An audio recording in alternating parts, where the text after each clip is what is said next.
Oi, tudo bem? Continuando a série de vídeos sobre a Primeira República, elite agrária e a política da economia cafeeira, nessa parte 2 eu começarei a falar sobre o segundo presidente civil, que foi o Campos Salles.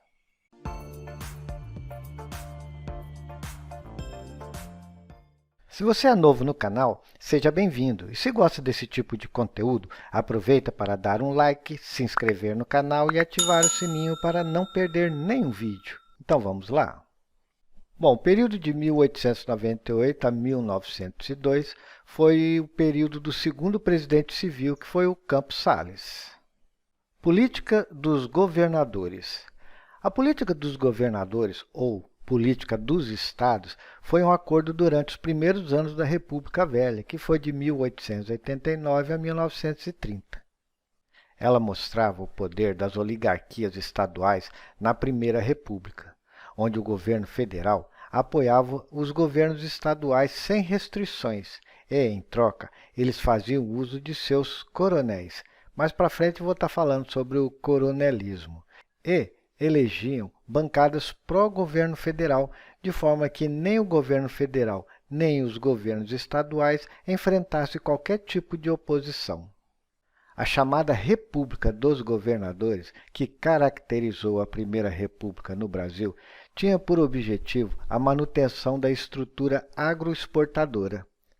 Um dos mecanismos utilizados para preservar a oligarquia predominantemente cafeeira foi a utilização do voto aberto, o qual permitia que os coronéis, que eram os grandes proprietários rurais e líderes políticos locais, controlassem e manipulassem os votos dos eleitores em seus currais eleitorais. Esse sistema teve início no governo Campos Salles, que propôs o nome Política dos Estados, dizendo que o que pensa os estados, pensa a União. As oligarquias estaduais mantinham-se no poder por meio de alianças e favores que uniam municípios, estados e governo federal. O coronelismo era a coluna mestra desse edifício baseado na fraude eleitoral e na corrupção. Essa definição caiu em concurso público. O café, nesse período, era a base da economia brasileira. Em 1906, no final do governo de Rodrigues Alves, que havia passado pela revolta da vacina no Rio de Janeiro, e o início de Afonso Pena, com a crise cafeeira no Brasil, foi estabelecido o Convênio de Taubaté entre os estados de São Paulo, Minas Gerais e Rio de Janeiro. O convênio foi realizado em Taubaté, que tinha como objetivo comprar o café dos coronéis que não havia mercado na Europa para evitar o colapso.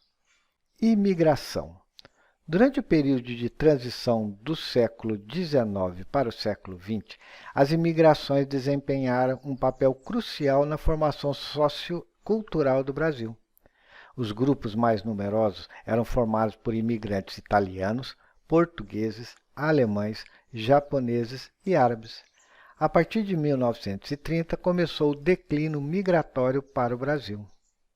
Durante a República Velha, teve vários conflitos e manifestações no campo e nas cidades. Revolta da Armada. Ocorreu durante a Primeira República no período de 1891 a 1894, envolvendo conflitos entre a Marinha do Brasil e o governo central. A revolta da Armada foi a luta dos marinheiros contra as medidas de Floriano Peixoto e por maior participação no governo. Revolução Federalista. Ocorreu no sul do Brasil durante a Primeira República, no período de 1893 a 1895, e envolveu conflitos políticos e militares entre os federalistas, que defendiam maior autonomia para os estados, e os legalistas, que apoiavam o governo central. Guerra de Canudos. Guerra de Canudos aconteceu no período de 1896 a 1897 e foi um conflito armado que envolveu o exército brasileiro e membros da comunidade liderado por Antônio Conselheiro, em Canudos, no interior do estado da Bahia. Eles recusavam a pagar impostos e rejeitavam mudanças em relação à igreja e ao Estado. Revolta da Vacina. A revolta da vacina aconteceu em 1904, entre os dias 10 e 16 de novembro, no Rio de Janeiro, durante o governo de Rodrigues Alves. A rebelião foi motivada por disputas políticas de grupos que tentavam derrubar o governo do presidente Rodrigues Alves. Seu pretexto imediato foi uma lei que determinava a obrigatoriedade da vacinação contra a varíola, pois já haviam morrido 3.500 pessoas por causa da doença. Isso levou Oswaldo Cruz, já diretor de saúde, a propor ao governo que enviasse ao Congresso um projeto para instaurar a obrigatoriedade da vacinação contra a varíola em solo nacional. O imaginário popular considerava uma ameaça que pessoas estranhas tocassem suas esposas e filhas. Os jornais incitavam a população com publicações contra a lei, acusando-a de ferir os princípios da liberdade. Jornais e políticos contestavam a exigência do atestado de vacina para matrícula em escolas, busca de emprego e outras situações.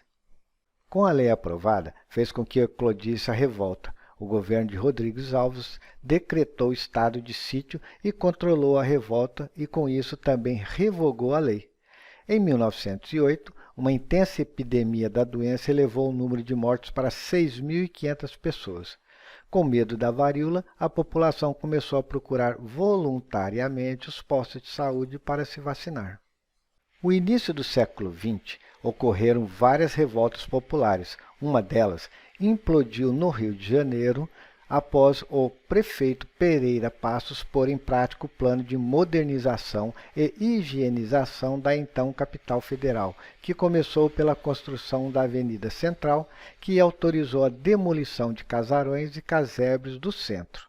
Além disso, medidas sanitárias e de saúde e o custo de vida elevado influenciaram a revolta popular conhecida como Revolta da Vacina. Essa definição caiu em concurso. Durante a Primeira República, que foi de 1889 a 1930, houve na sociedade brasileira revoltas que, a despeito das diferenças, expressavam insatisfação e a crítica de grupos populares quanto aos mecanismos de exclusão social e política e às estratégias de expansão dos interesses oligárquicos, então vigentes. As revoltas dessa natureza foram a Guerra de Canudos e a Revolta da Vacina. Essa definição caiu em concurso público.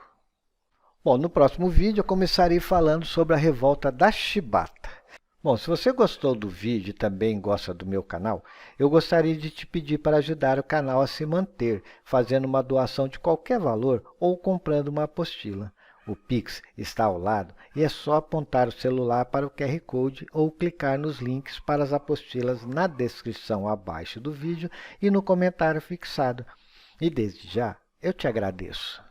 Bom, eu espero que você tenha gostado do vídeo e não se esqueça de se inscrever no canal, ativar o sininho, dar um like e compartilhar.